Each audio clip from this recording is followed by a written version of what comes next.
Coming up in today's episode. Now I'm going to school full time. I have 8 children and I'm their sole financial support. I was getting 4 hours sleep a night. So in the mornings, I would sit down and take my to-do list and say, what should I do today? And that's when my life began to change. Welcome to episode 78 of Enter the Mind podcast, the most real talk, no nonsense podcast on the empowerment of the mind. In today's episode, we'll be interviewing Margaret Agard, award-winning author, Christian mystic, and Reiki Level 2 healer. Margaret, welcome to the show. Hi, I'm happy to be here. Robert, Kyra. Yeah, thanks for coming. Kyra, would you like to start us off with the first question? I want to know, did you ever have any conflicting beliefs in the beginning of being a Christian, but also practicing Reiki? Yeah, well, I did have a concern. Now, I've always felt connected to the divine and have made an effort to do that, which is why I say I'm Christian mystic. But Reiki, this idea of kind of putting my hands out, dealing with like this energy flow, and even I have a degree in math, I get quantum mechanics, but it was still a little weird to me. And so I actually just took that in prayer. So, God, what do you think? And he's like, well, did Jesus touch people when he healed them? Jesus just did he kind of do distance Reiki where he'd be like, the guy's coming and he says, look, you don't have to come to my house because I know you can do it from here. And he's like, wow, that's faith. And then he heals this, guy's servant from the distance. And I thought, okay, I get it. I can connect to that same energy. Wow. That was the best answer I've ever heard in my life. And it's clear as day. It's completely clear and simple. Well, I can't help but ask right now then, if you think Jesus used Reiki. We're connecting to a force, a life force. Did Jesus connect to a life force? I think so. He raised the dead. So, yeah. And just in case people have not heard of Reiki before, what would be the very brief, concise definition? Key I know is life, right? So I always think of it as life force. And it's like electricity. When I first did it, I thought, oh, it's weird. I can actually feel this. People would say, oh, I feel that. I feel like heat through my whole body when you're doing that. And I thought, And then I thought, well, my husband uses a TENS machine. He puts a little thing here and a thing up there and he turns it on. He can feel that. People can feel Reiki when you do it. They feel it flow through their body. So what got you started on this journey? Well, the Reiki part or the Christian mystic part? I would say both, whichever came first. As a child, of course, I went to church and we learned to sing the songs. I went to Vacation Bible School, which was big back when I was a child. And then one day I went into a church building and I had this feeling that I would describe it as, up to then, I learned a lot about God and Jesus. That day, I felt like I met him. It was just so powerful. And then even as a young child, I had this little tiny Bible. And when I was upset, I would go back in my room and read that. And I'm talking about 2nd grade, 3rd grade. And as I read it, I just felt calm. I knew the calm feelings I could get, but I don't remember ever hearing words. And so in my 20s, I actually went and said, how do I hear you? How do I know which of all the thoughts in my head is you speaking to me? And I had experiences where I would have a thought to do a good thing, I would kind of blow it off, and I'd think it again. And about the 3rd time, I thought, well, I'm going to try this. I'm going to do this. And that's when I really began to discern his voice. And after, 50 years of that, we have conversations. I get to ask him questions. He answers me. I'm like, And so when I was in my 40s is when my life was so overwhelming. I was executive in the high-tech industry. When I started in the high-tech industry, you just had to be smart. You didn't have to have a degree. But now they're all going out to get public offerings and all that. And like, oh, we have to show that people have degrees. We're looking for degrees. So I thought, okay, I'm going to finish up my last 2 semesters to get a degree. So now I'm going to school full time. I have 8 children and I'm their sole financial support. And I thought, any one of those is a full-time job. And what was working for me in the past, which was to set priorities. I knew how to set priorities. I was an executive. I knew how to focus on the things that really mattered and not do the things that didn't, but they all mattered. There was something that mattered. And I was getting 4 hours sleep a night. And it seemed like everything I chose to do, not everything, but often the thing I chose to do, like I say, I'm going to work on this paper because it's due tomorrow. Then I'd spend 5 or 6 hours finishing it up. I'd get to the class and there'd be a note on the door. Oh, the professor's sick. Paper won't be due till Friday. Or, I'd take a report to a client and they'd say, we've completely changed how we want to do that. I mean, we're going to pay you for doing it, but still, that's not what we need. And so what finally sank in is, I don't know what's coming in the future. I keep doing things that don't matter or don't have to be done right then. And I thought, well, I know who does know. That's God. So I'm going to start asking him. So in the mornings, I would sit down and take my to-do list and say, what should I do today?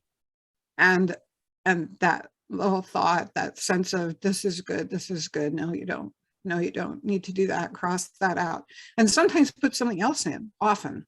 And often it was call someone or take a meal to someone. It was something good. And that's when my life began to change. But if I only did what he did, if I didn't add things, you know how we are, like we have ADHD. Oh, I think I'll do this too. I think I'll just make great photo albums for all my kids in the midst of all this, that kind of thing. That you think, it was like, no. I feel like when that happens to me and like, I feel like I'm just overloaded, I give it to God. And then he usually I'll have a natural inspiration to do that. And I'll be like, oh, God, doesn't need me to do this today. So it's almost like I give him everything and then he puts the most natural in front of me and takes away the urge to do anything else. So is that similar?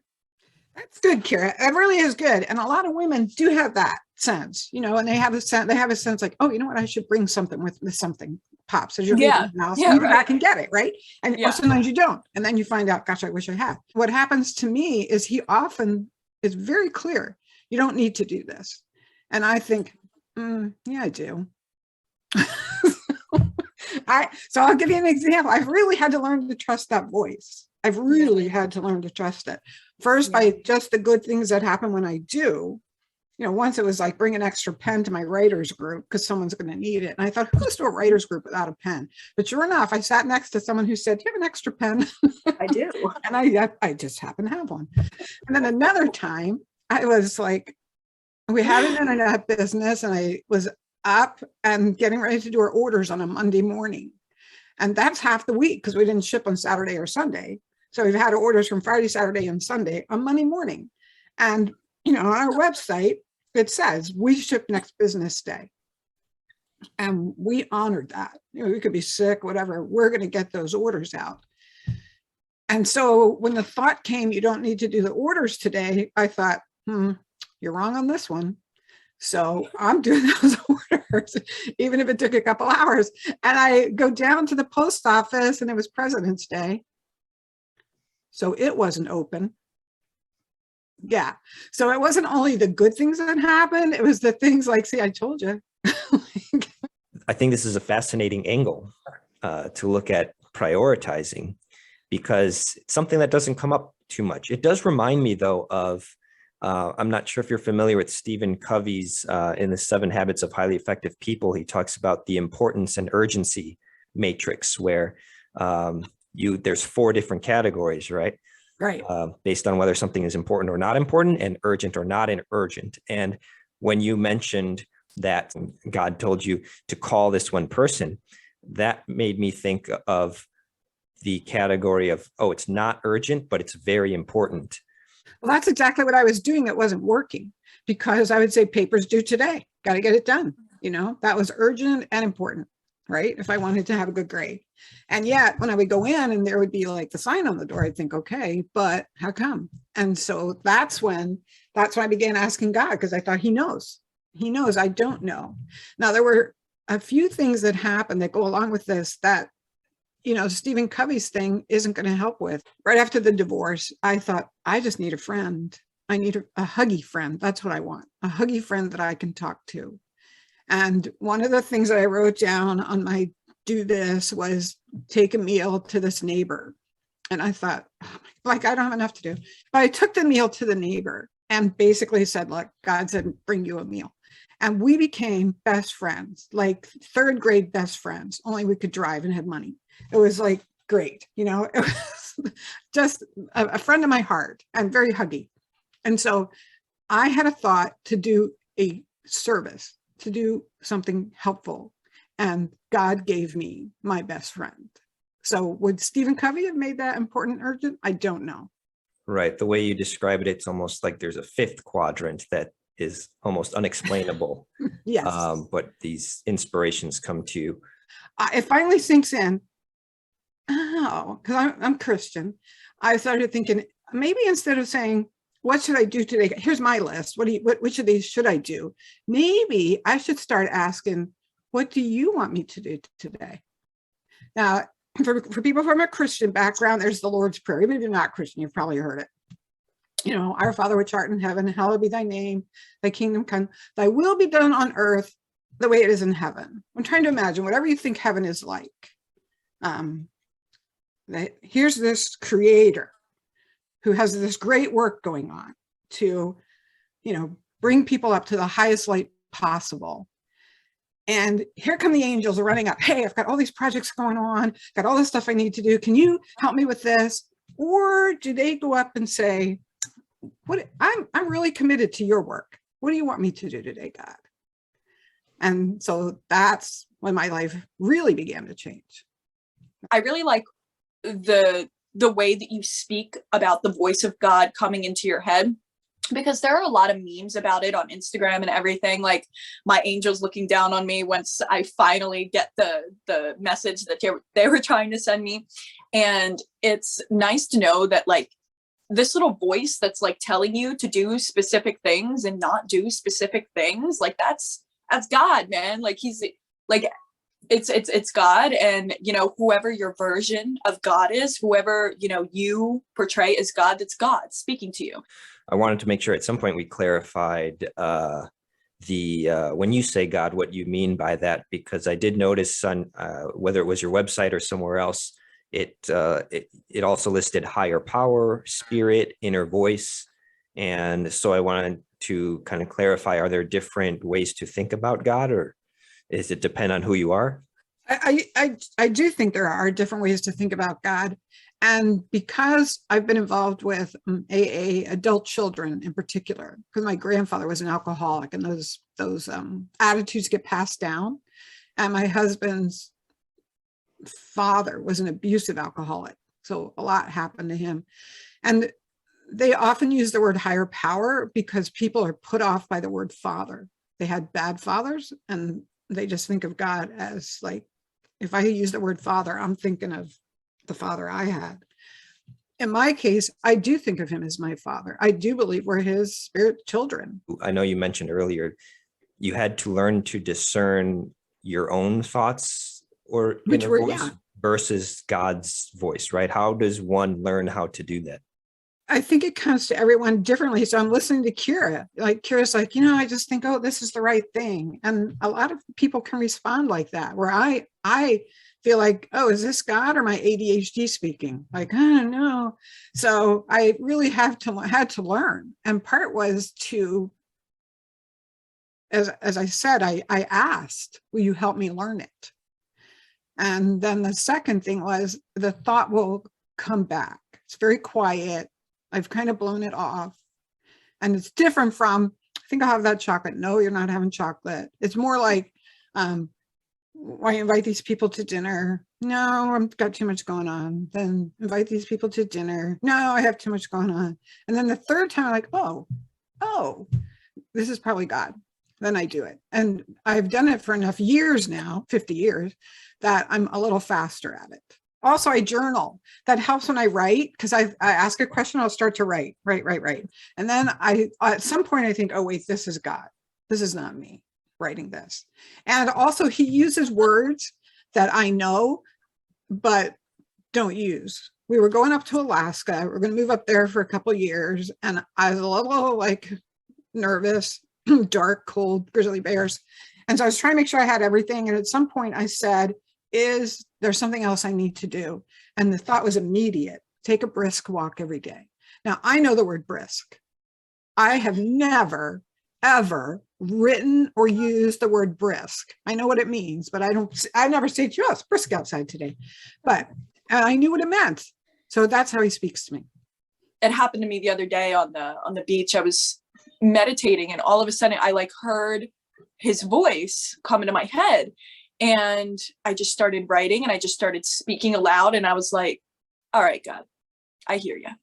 I hear you. There's no way this is me. There's absolutely no way. I tout another person's book on here because I love his book. It's called 365 Thank Yous. And then I think the name has been changed to A Simple Act of Gratitude, but you can always find it. It's John Kralik. And he wasn't, particularly, he probably grew up in a church, but he wasn't going to church or anything. And at some point he's in the mountains, his whole life is falling apart. And he hears a voice say, until you are grateful for what you have, you will never get what you want. And then a couple other things happened, and he started writing a thank you letter to someone every day. And his book, it's amazing what happens to him in that book. And I had a similar experience where, with all those kids constantly worried about finances, and I just never trusted. You have to trust the voice, right? Like fear will stop it from happening. And so I was trying to trust the voice, and I said, we've had so many downturns. I don't even trust it anymore. I don't even know how to start trusting that financially we'll be okay. And the thought came, I want you to write a thank you letter to some person. I couldn't be just sitting there, thank you for flowers. I had to actually write physically a thank you letter to a person. I did that for 180 days. And I've never worried since. Everything's always been fine. Yeah, I really like the point that you're making in regards to the practice effect, or it's not an either or. It's not like, oh, I can't hear the voice, or I can't do it, or one day a switch turns on and now you can suddenly hear it. It took you a while. I don't know if we're talking on the scale of weeks or months or years, but what it was the scale where you developed this over time? I think the fact that I could hear the voice started in my 20s, and I didn't consistently try to hear the voice, if that makes sense. It was more like I would just be, oh, wait, I think this is God. Well, once you hear it, you keep wanting to hear it, right? So yes, it took practice. Yeah. And over time, I became better at it, like playing the piano. Yeah. A question about the book. What went on in this process of such a beautiful birth of your book into the world? Well, Kyra, I wish I could say it was like that, because a lot of people, it is like that for their books. But for me, the thought I had was after I'd gotten married and I was now close to 50, the thought came, and this was in 99, around then, write your life on the internet. Now, this is before blogs were big. I was like, okay, I don't have a clue how to do that. I'm often saying that, I don't have a clue. And I found this place called Open Diary. I started writing, and people could respond. It was anonymous. So you could just really write from your heart and not worry about being judged. And so I began to write these things that were happening to me. And I saw how people responded, and I read their posts, and I became a better writer and became a better storyteller. But after that had gone on for a couple of years, the thought came, I want you to turn this into a book. And I thought, I should take these and try to figure out how to make chapters or something, right? And I was like, no, this is the book. I want you to just go through and pick the most important stories that you've written over the last 2 years and turn it into a book. My book has been 20 years in the making, Kyra. That is absolutely amazing. Clearly, it was divine timing that brought you to this exact point. And I think it's beautiful proof. Once again, this has been a wonderful interview. So how can people find your book? inhisfootsteps.com. On the website, I list the 3 books. 2 are out. 1 is being worked on. And I have a newsletter that you can sign up for. I just include similar stories to what I shared today. I do it once a month. I'm too lazy to do it more. You won't get spammed. And at the bottom of the page is links to my Facebook, Instagram, all my social media accounts. Great. I'll put a link to that website in the show notes. And once again, thank you so much for joining and sharing all this wonderful outlook and information insights. Thank you. Thank you for having me. Kyra, you're fun. Yeah, thanks.